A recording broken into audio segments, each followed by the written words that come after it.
un sitio que nunca pasa nada, e de repente pasa o máis gordo que pode pasar nunha aldea.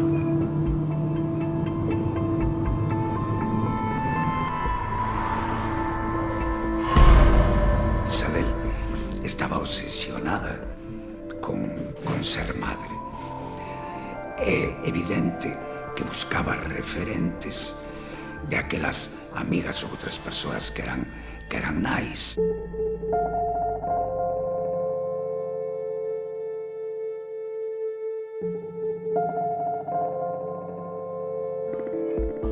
Tenía un objetivo claro, que era ser madre. El día 13 de agosto decidió que iba a serlo. Foi cando apareceu enterrada debaixo do alpendre dunha casa en Moncero. Una mano ya en estado de descomposición profunda. E a partir de aí Moncero coñeceuse polo chamado crimen de Moncero.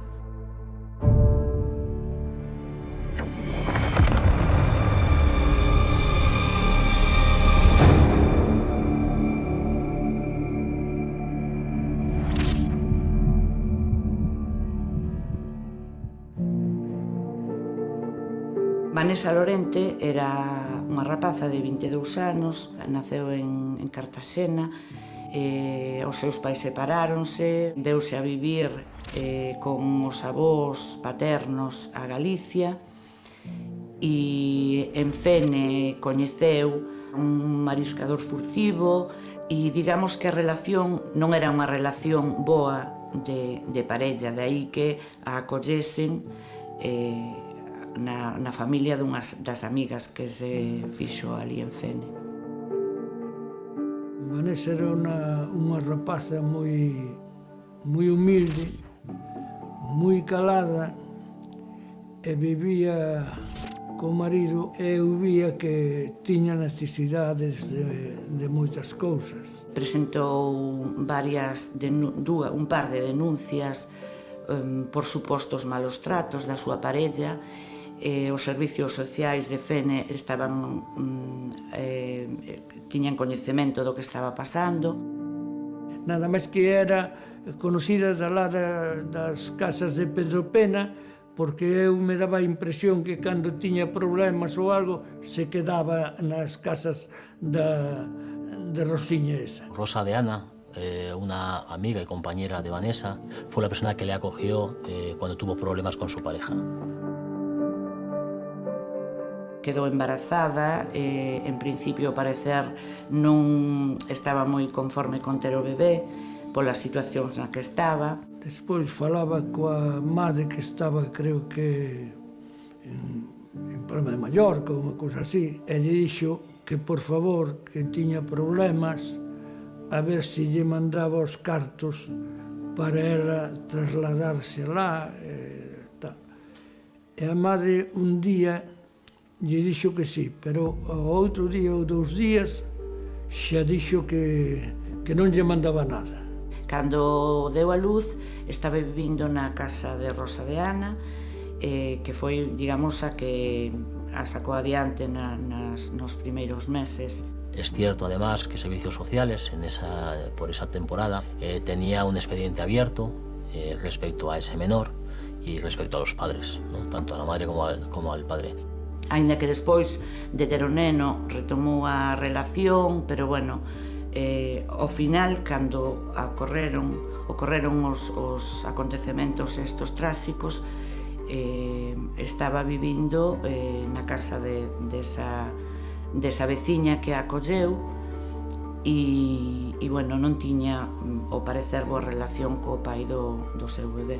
Todo apunta que era unha muller desamparada que non tivo nunca un respaldo familiar agás respaldo que tivo coas amigas que conseguiu facerse en Fene. La relación era de bastante tiempo, siempre que necesitaba algo pues acudía a mí, ¿no? Como amiga. Y un día me pidió que la acogiese, que necesitaba quedarse con el niño en algún sitio y se vino para mi casa.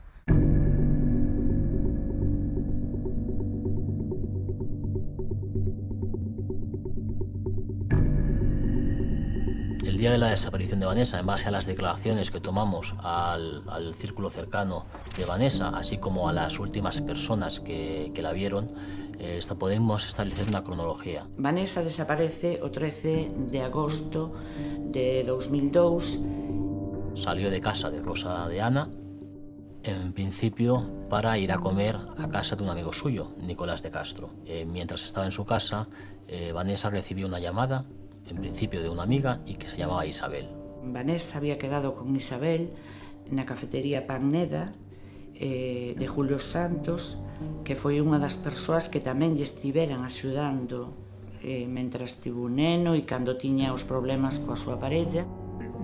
Pasaba polo mostrador, pasaba a cociña, para que se fora practicando por si aparecía un traballo para ela por aí de camarera.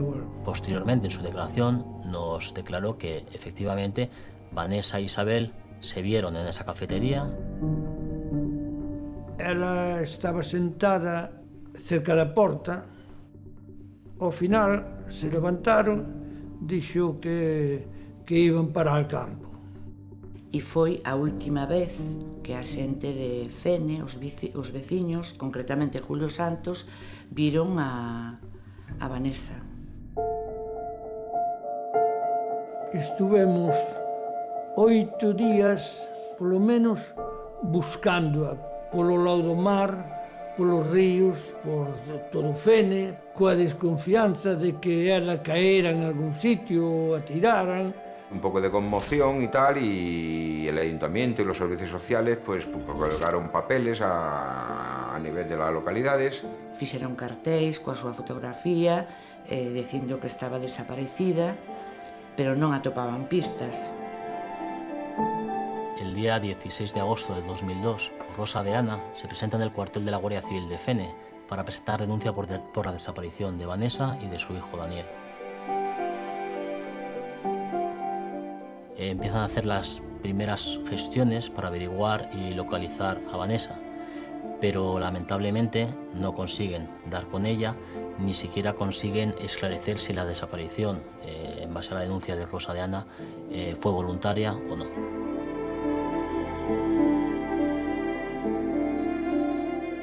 Hay que añadirle que Rosa de Ana aportó en el cuartel ciertos elementos que Vanessa se dejó en el domicilio, fotografías de ella con su hijo, toda la vestimenta que tiene el menor allí, elementos para hacerle la comida al menor y cierta documentación personal que evidentemente si voluntariamente nos vamos no nos la llevaríamos.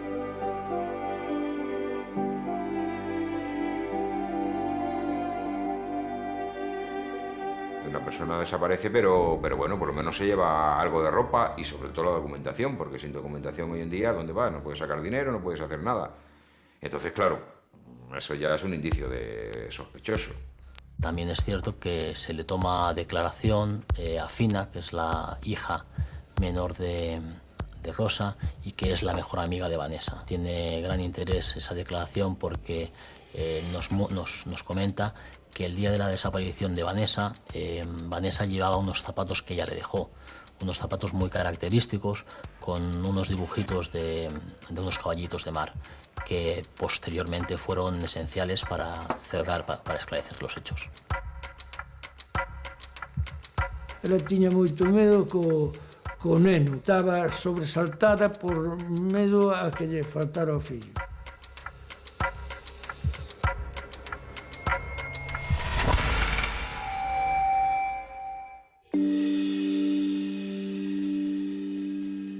Isabel Marcos Maceiras, una chica de 24 años y que tiene amistad, una amistad con Vanessa. Esta chica en principio conoce a Vanessa porque la pareja de Vanessa es muy amiga del amante en ese momento de Isabel. Isabel estaba casada con Ángel González, levaban 3 anos de matrimonio, pero foron vivencias de matrimonio intermitentes. Estaban xuntos, pero bueno, estaban daquela maneira. O sea, xa non convivían, despois volveron a convivir. Estaba residiendo con su ex marido en un piso en la localidad de Miño, pero a la vez mantenía una relación sentimental con su amante en Fene. Ela andaba co matrimonio, o sea, con Vanessa, mas co marido dela, era amiga dos dous. Entendemos que Isabel buscou esta relación porque ao vela desamparada intentou forxar unha situación coa intención de quedarse con ese bebé. Pero vamos, se comentaba de que ela lle gustaba moito os nenos, que andaba sempre loca, que quería ter fillos, incluso falan que se separara do marido porque lle botaba a culpa de que non podía ter fillos. Ao parecer nin tomaba anticonceptivos ni nada e o intentaba, pois, mantiña relacións co marido e co amante e non se quedaba embarazada. Ela elixiu esa víctima non como resultado de un proceso de toma de decisións aleatorio, sino que calculou perfectamente que era unha persona sin implantación familiar en Ferrolterra, cuya nai estaba, se non recordo mal, nas Baleares, unha persona sin un círculo de amigos cercanos, polo menos relevante.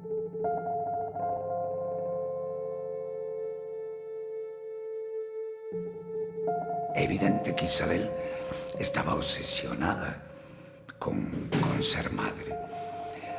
É evidente que buscaba referentes de aquelas amigas ou outras persoas que eran nais e que, polo tanto, provocaban en nela unha reacción moi semellante ao que chamaríamos delirios celotípicos. Cocerse no seu propio caldo de ira, de rumiación, de emocións negativas que non se evaden, que non se expulsan. Respecto a outras persoas do seu entorno, finxiu un embarazo con coxíns. Colocaba na barriga un cojín, ou eso, para demostrar ao público que ela estaba preñada, non? Ela sí que durante unhos meses dixo a todo o mundo estou embarazada e ela sí que simulou estar embarazada.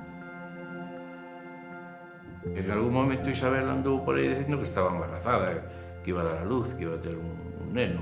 Entón Isabel chega un momento en que xenera un delirio finalista. Teño que quedar embarazada como sexa.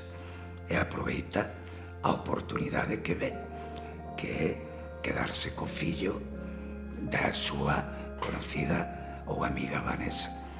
Pa iso ten que matala, e isto é terrible, pero quizá o máis interesante deste caso sexa o periférico. Como fai, que pasa para que todos os membros relevantes do círculo psicolóxico de afines de Isabel mesmo colaboren con ela nun asunto tan tremendo.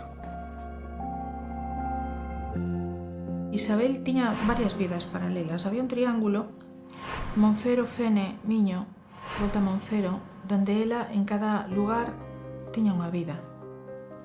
En Fene tiña a súa vida con Lino, en Miño tiña a súa vida co seu, por entonces, marido, e en Monfero con seus pais. En o que vías ti desde fora, o sea, como amigo, como familiar, facían eso, unha vida con todos os veciños, máis ou menos levamos ben con todo o mundo, unha vida do máis normal, eles tiñan o seu traballo, despois tiñan unha ganadería pequeniña, tiñan unhas vaquiñas, o dunha aldea, vamos, basicamente. Os pais eran persoas que realmente se preocupaban pola súa filla, eu recordo. Coa nai tiñan moi boa relación, co pai era unha relación máis distante. O padre vivía pos fillos, realmente a madre tamén, o sea, demasiado sobreprotectora, non? Eu creo que igual basta era demasiado sobreprotectora, pero moi ben, o sea, unha familia normal, vamos. Hasta que de repente, pois, se lle saltou aí unha voltiña e aí xa se descontrolou de todo. Hai moita xente que intuitivamente entende que as dolencias psicolóxicas, os trastornos mentais, as psicopatoloxías, etc., son dunha orixen estrictamente individual, pero xa hai moito tempo que no ámbito da psicoloxía criminal coñecemos ben le folie a deux, la locura a dos, que hoxe en día conocemos como psicosis infecciosa, locura compartida ou técnicamente no DSM, psicosis compartida.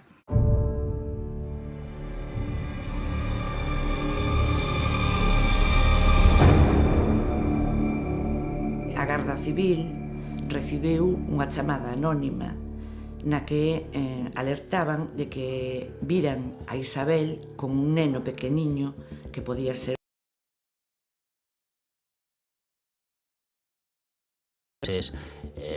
el cual, pues si en el caso de encontrarlo ni habla, del cual no teníamos unas reseñas dactilares, es decir, imágenes de sus dedos, y por supuesto no se podía porque no lo teníamos realizarlo ninguna prueba de ADN, por lo tanto la imagen del menor iba a resultar clave para poder identificarlo posteriormente.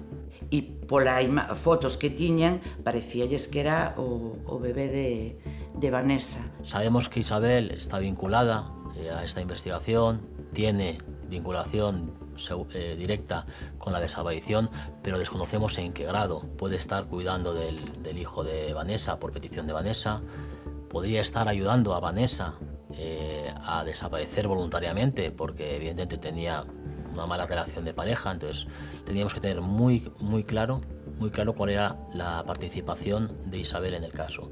Y, por decirlo así, todo esto se completó pues el día 20 de septiembre en la localidad de Miño.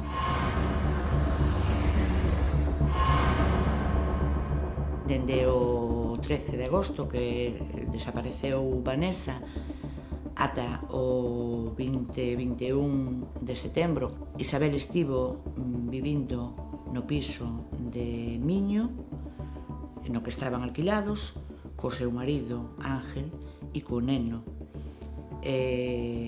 Facía viaxes, visitas a Monfero, os seus pais, e os veciños habían pasear con unha silla de bebé tamén. E claro, sorprendía porque algúns non habían creído que estivera embarazada, sabían que estaba finxindo o embarazo e a sospeita. E de aí puido xurdir esa chamada anónima na que se alertaba de que tiña un neno que podía ser o de Vanessa. Como levaba vidas paralelas, dependendo de onde estuvera, contaba unha versión ou outra. Ao marido decíalle que era un neno que a nai pois non podía cuidalo. A Lino decíalle cando vía o neno que era o veciño, era fillo dunha veciña que marchaba para Suiza, creo recordar, ou para Alemania, e que o cuidaban os pais, inventando unha historia dependendo da persoa co que falaba. Pero, home, que engaña un veciño, que engaña un conocido, pero que engañes a tua mai que te ve todos os días, non sei, é algo que é un pensamento meu, pero de aí para diante, non sei. Estes individuos adoitan ter personalidades fortes, suxestivas, persuasivas e teñen unha enorme capacidade para xerar empatía. A empatía, por certo, non sempre é boa e non sempre opera para vos fins en contra do que moita xente pensa ao respecto. Ya tenemos indicios suficientes de la posible vinculación de Isabel en el caso y sobre todo, y lo más importante, que es lo que nos corría más riesgo, prácticamente sabemos que el niño que está con Isabel es el hijo de Vanessa. Si bien no teníamos la certeza al 100%, sí que los indicios eran suficientes como para valorar esa situación, con el fin de darle mayor seguridad e intentar, porque era lo que nos urgía en ese momento, que era que el niño estuviera bien. Lo que hacemos es montar un dispositivo de seguimiento de Isabel con el fin de tenerla controlada en todo momento. esa chamada foi a que provocou que a Garda Civil se achegara ao piso no que Isabel estaba vivindo en Miño, novamente co seu marido, e aí empezaron a vixiar e viron que tiña o bebé, e polas fotos que tiñan parecíalles que era o bebé de Vanessa. Despois foron á súa casa, estaba con o bebé en brazos e viron fotografías.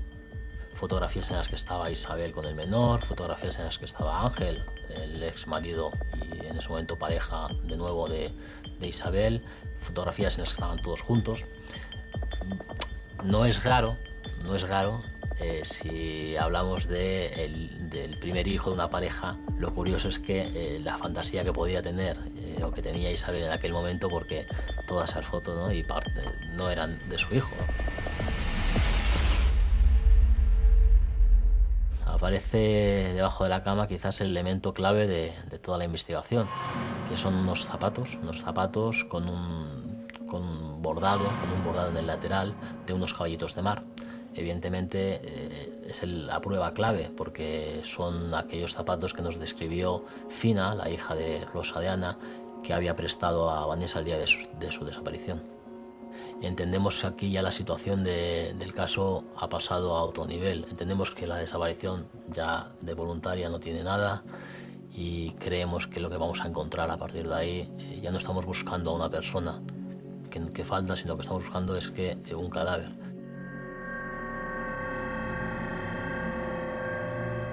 Lo que hacemos es pedirle que se acerque, a que nos acompañe al cuartel de Miño para tomarle declaración. No se inmutó. La verdad es que su comportamiento fue bastante frío, como si no le resultara raro el que pudiera darse esa situación.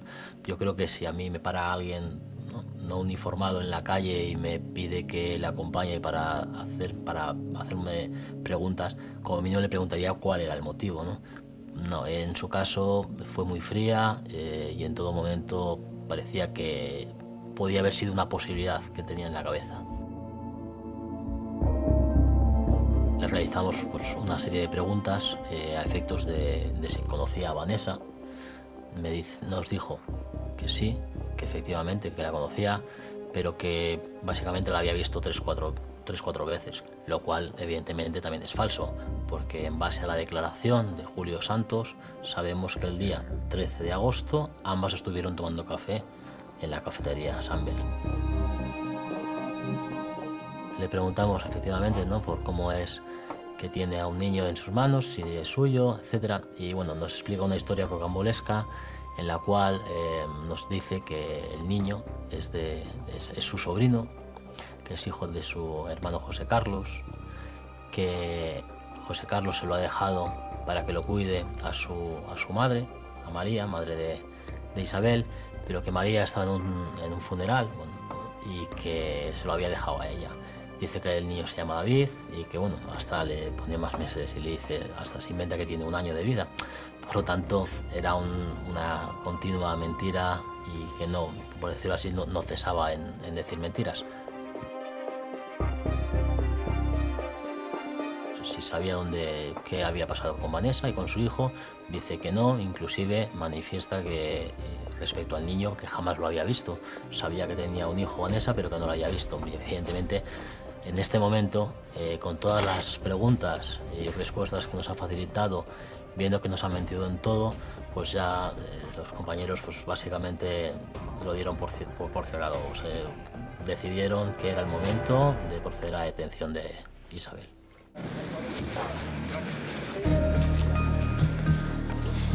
Y en ese momento lo que teníamos claro es que el niño ya no podía continuar en ningún momento más en manos de Isabel, y por lo tanto hacernos nosotros custodia del pequeño, y evidentemente ya con la detención de Isabel ya nos quedábamos más tranquilos respecto al menor.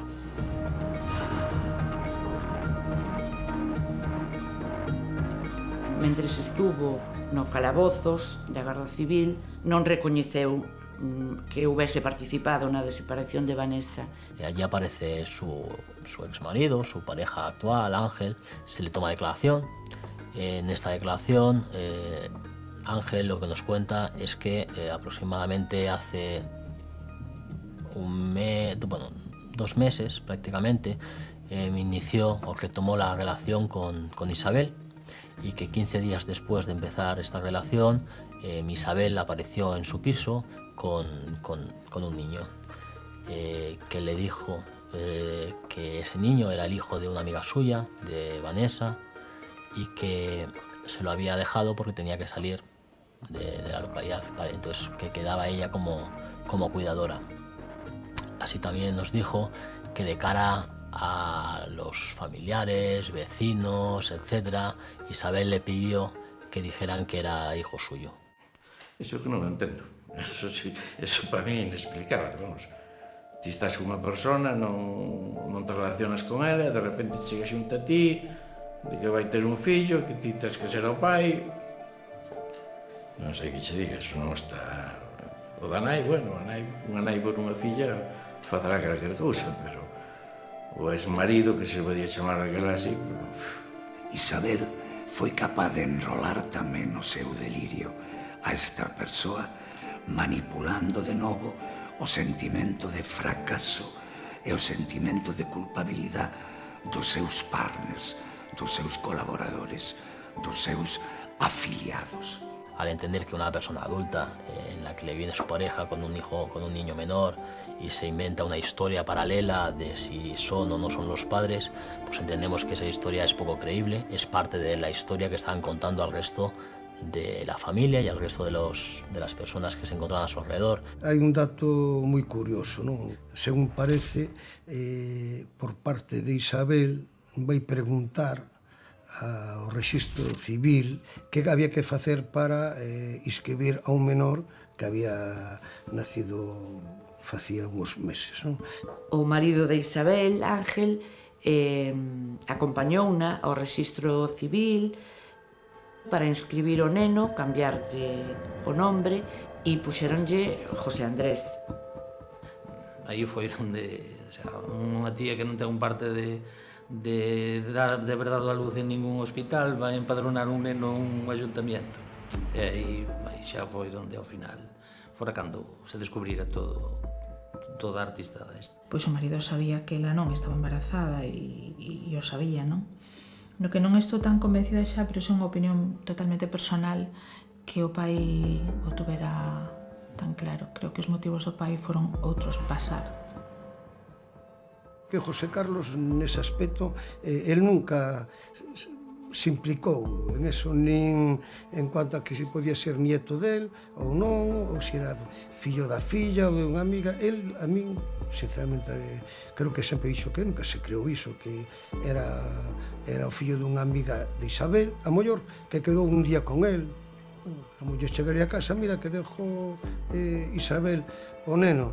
Bueno, quedou ali, a ver, non iba a botar o neno, non, que había traído a esa filla, pero nunca foi consciente. Eu creo que o pai que cando se veu no embrollo foi cando se deu cuenta de todo. Eu creo que antes que podería ter sospechas, non o sei. Que o que podes facer por un fillo, pois tampouco o sei. Que pode parecer moi duro, é moi duro, pero eu tamén poño na piel dos padres. É un fillo, estará ben ou estará mal, non sei como reacciona cada un ante un fillo. Que tiñan que sabelo, eu creo que alguén o tiña que saber. Non só é unha comprensión cognitiva das necesidades psicolóxicas dunha filla que un pai compasivo e amoroso pode chegar a entender. Non, é unha participación como colaborador necesario para a execución do propio crimen dende o principio ata o final. A ver, é normal, non? Que para tanto a investigación como os xuíces digan, a ver, usted está aí e usted non se entera de nada.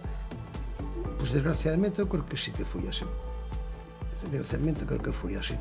Que José Carlos nunca se enterou de nada, nunca foi consciente de nada. O sea, nesa casa eran os padres, ela e o hermano. O hermano, nese momento, o único que mirou foi por seu pai. Eu creo que el, por seu pai, poñía a man no lume, pero por elas, ao mellor, non tanto. Non sei, desde o meu punto de vista, non? A madre dela iba a casa de meus pais, pois, ao mellor non cada 3 días, pero unha vez á semana seguro que iba por ali. E nunca lle dixera nada. De repente está embarazada, pasan 8 meses e non sabemos nada, vas aquí todos os días. A ver, ti como abuelo, se vas ter un neto, pois estarás orgulloso de contar que vas ser abuelo ou que... E de repente un mes, o sea, hoxe avísasme dentro dun mes tes un crío xa que parece que ten mes e medio. Aí algo non lle encaixaba a miña mai, que é mai. O sea, podía non ver ben ou non oír ben, pero é mai. Entonces, eso foi o que a ela a desencaixou. O proceso de embarazo dela, pues, en todo caso, sería cortísimo, vamos, me imagino. O sea, non está moi ben pensado eso para como coartada un pouco, non? Creo que non está moi ben fundado, me parece. E o curioso era que todos lle entraban o trapo ao xogo. Non había ningún tipo de pregunta ou de averiguación nesa conducta extraña. Todos consideraban unha normalidade un pouco extraña. Eso foi o que máis me chamou a atención.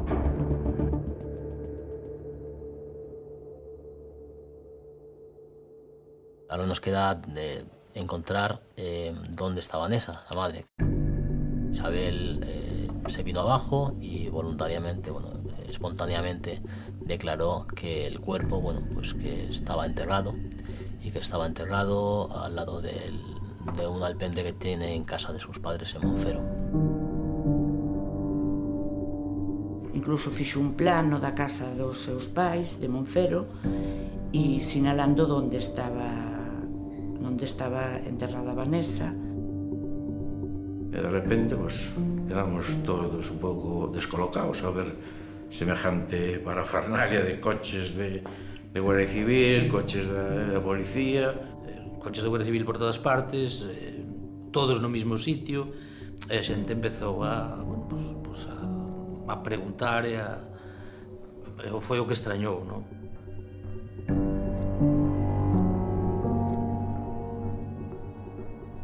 Se fue rápidamente hasta la casa de Monfero y allí al llegar pudimos hablar con los padres de Isabel, a los cuales pues se le explicó un poquito la situación, ¿no? Que su hija estaba detenida y que en principio donde ellos tenían el alpendre, teóricamente estaba enterrado el cuerpo de Vanessa. E agora pasou, é claro, ela saber, a mí dime sempre que non sabe cousa nenhuma. Díxonos sempre desde o principio. E depois eu, na muller eu confío. Entendín de todos do primer momento que este home era totalmente ajeno ao que había pasado. Xa non na morte e desaparición da vítima, non? Neste caso, senón que non sabía o que había ali. O alpendre estaba situado detrás da casa. Era un alpendre cuberto, pero sin paredes. Había unha protección lateral que era como unha rede destas de protección, a malla de ocultación verde. Observamos que hay una plancha de cemento colocada en lo que sería debajo del tendedero. Esa zona era donde tiñan a ropa a secar. Entonces, pues bueno, era de terra, debía de salpicarse, manchaizo, e había que botar unha capa de hormigón aquí, bueno, de cemento tal, para en plan higiene, non en plan de limpieza para que non se manchase a roupa. Como digo, desde o primeiro día que pude falar con elas, pregunteille sempre se sabía algo. Ela sempre me dixo que ela que non sabía nada, de cousa nenhuma. A muller veu co radio de facer o furao, porque era para entrar un pespino. Eso foi o gallo que veu.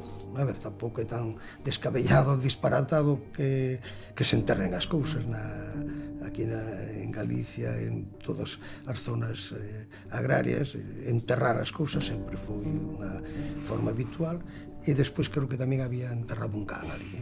Aparece el cuerpo de un perro, a lo cual el padre de Isabel pues dice, mira, pues habéis encontrado algo, pero lo que habéis encontrado es el perro familiar, ¿no? que en principio había muerto unos días antes. Co perro xa declarei que matarei eu.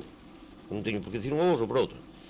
Pero depois quen fixo o furado para enterralo foi a filla. Quen non enterrou, quen non meteu na furada foi a filla.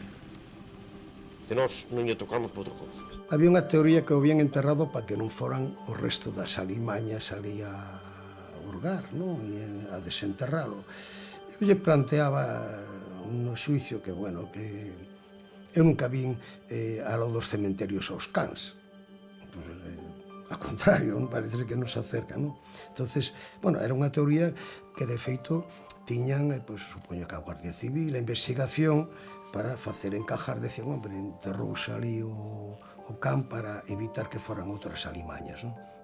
Lo que hacemos es pedirle que coja las herramientas oportunas y pique, porque si no nos veremos obligados a meter una máquina y levantar, y va a hacer más destrozo del que realmente podría hacer él. Va acabando, parece ser que era a filla que decía, non, por donde era, e hai unha frase que así a mí me impresionou, sobre todo, que non teña implicación, non, en nada de desaparición, que creo que mira para esa vez que me fixeche desenterrar ou que me fixeche destapar.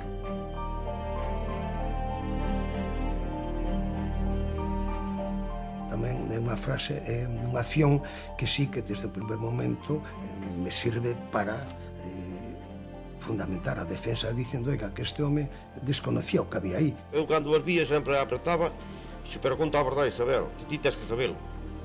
E a muller apretaba igual, para ver se me dicía a min algo. E a muller sempre me dixo que ela que non sabía nada de nada, de cousa nenhuma. Do que pasará aquí, a muller non sabe nada. É algo complicado e duro, como madre e como padre, non? Que te vexes metido nun lío desa magnitud, a ver, eso é algo serio. Non estamos falando eso, de entrar a roubar unha casa. Estamos falando que diante da túa casa hai unha persona morta, enterrada. Como dis que non o sabes? Pode ser que non o sepas, pero a duda é moi grande.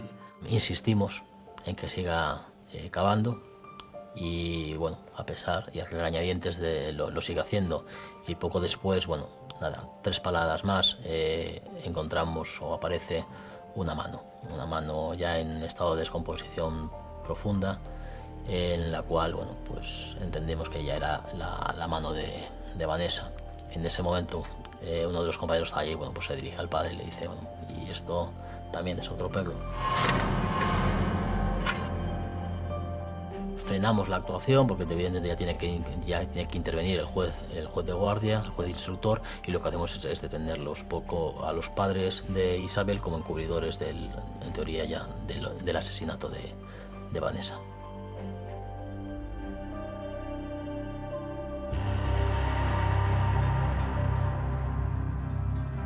É apaixoante desde o punto de vista psicolóxico a capacidade que ten Isabel para enrolar no seu delirio alucinatorio no mundo, no universo alternativo que la visualiza sendo nai, como é capaz de enrolar a súa nai, a seu pai, a seu ex-marido, e sei que algún protagonista máis, como algún novio, algún amante que tuvo ou tiña por aquela época.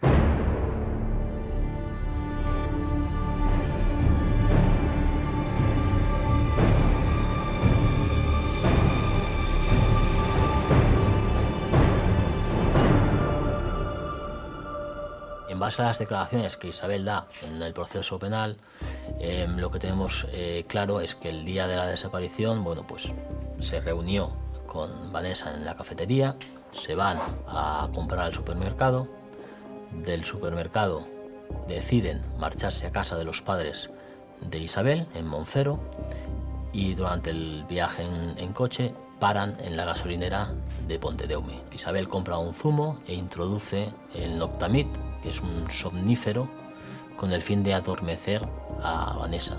Posteriormente la lleva a casa de sus padres en Monfero, y a partir de ahí, bueno, pues lamentablemente, sabiendo cómo lo que nos encontramos en la casa de Monfero, pues podemos suponer el resto.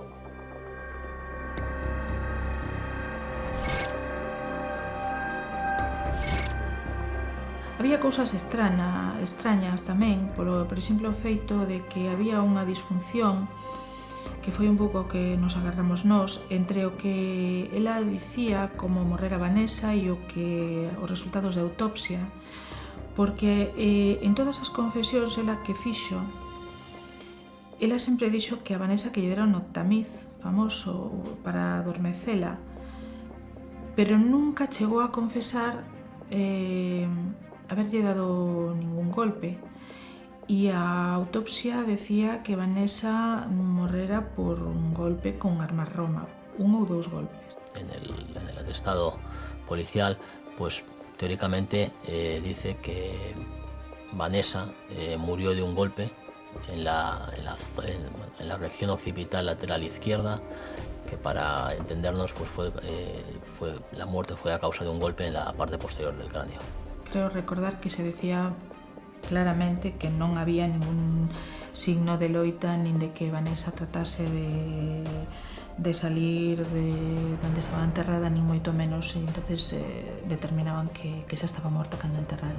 Sí que nos dice que el golpe se produjo aproximadamente un mes antes del momento en el que se encuentra el cadáver, que coincide con las fechas de la desaparición de Vanessa, pero no se pudo establecer realmente con qué elemento se dio el golpe o en qué momento se dio el golpe.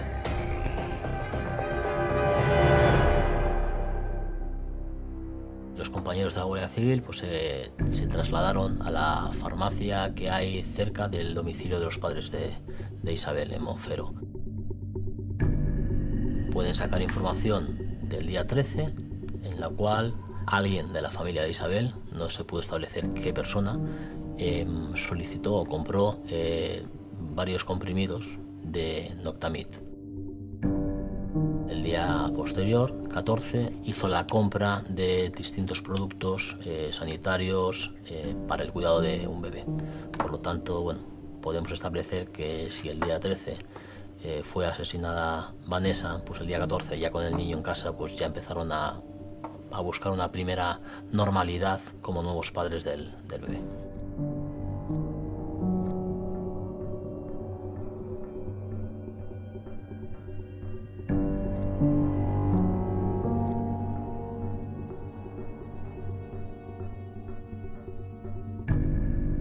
A investigación deste caso foi moi longa, mantívose bastante tempo en secreto sumario e o xuízo tardou 4 anos en celebrarse, porque había que atar moitos fíos e polas variantes que ela ofreceu nas distintas declaracións que fixo. Ti falabas un día con ela e che contaba os feitos dunha maneira, volvías outro día che contaba os feitos dunha maneira parecida, pero xa de forma distinta. O informe de institucións penitenciarias di que tiña unha inteligencia límite, un coeficiente intelectual de 89, creo recordar, cando a normalidade é 90, é dicir que bordea, non? E despois o que di ese informe que tiña unha personalidade esquizoide, unha personalidade que tendía ideacións máxicas, eles din máxicas, é dicir, ideacións, ela montaba as súas películas.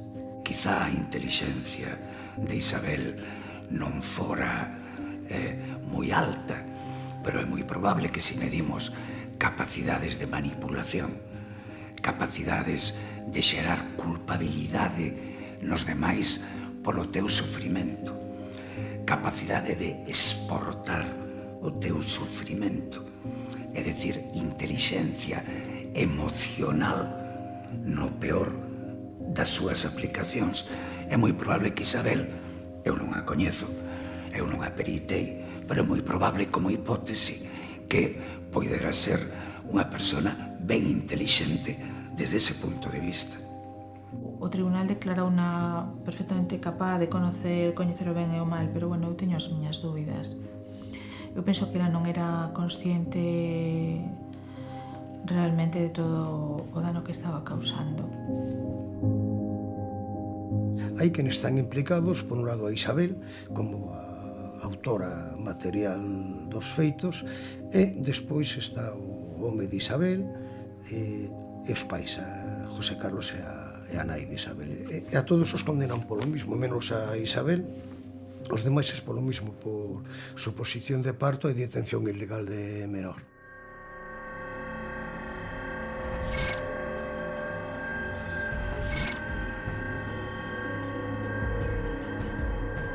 Durante o proceso do xuicio e da instrucción do proceso, eu tuve 2 nenos.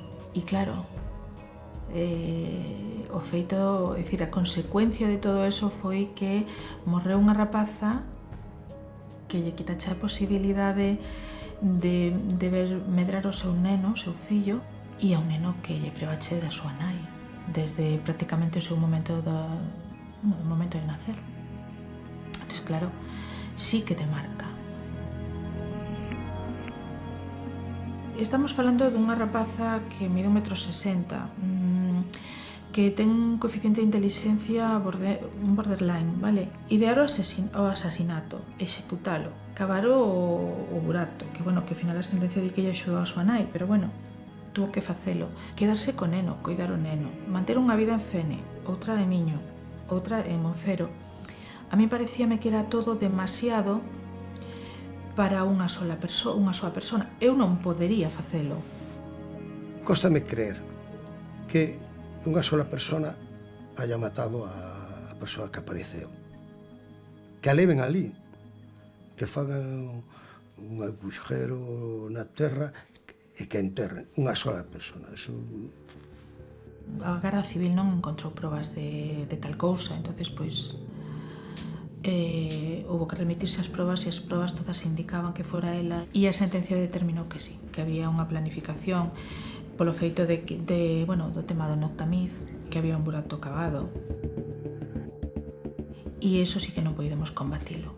A sentencia da Audiencia Provincial de maio de 2006, en donde foron xulgados por un xurado popular, condenou a Ángel, o marido de Isabel, a 10 anos de prisión por 2 delitos: detención ilegal de bebé e simulación de embarazo. A José Carlos le caen 2 años por suposición de parto e 8 anos por detención ilegal do menor, sobre todo tendo en conta a pouca edad do que estaba detido ilegalmente.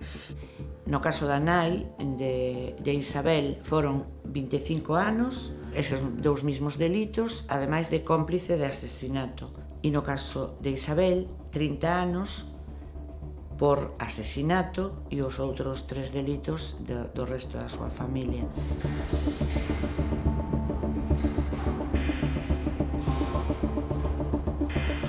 Falei con ela para decirlle que se lle parecía ben, que íbamos a recurrir. Pareceulle ben, recurrimos a sentencia e rebaixouse a pena en 2 anos.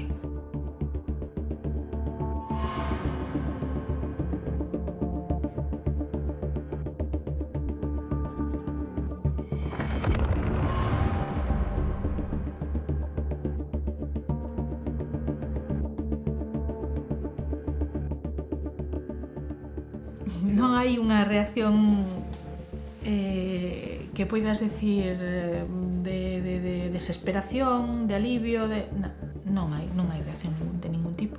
Parece que esta muller ten unha vida na prisión na que está, pois, como moi normalizada, moi satisfactoria, moi extrovertida, moi sociable. Parece que de alguna forma a angustia da culpa, se algunha vez a tuvo, verdad, xa a desbotou. Estando en prisión, tivo unha nena que na actualidade ronda os 11 anos, con outro preso que tamén está condenado por un asesinato ocorrido no 2000 aquí na comarca de Ferrol.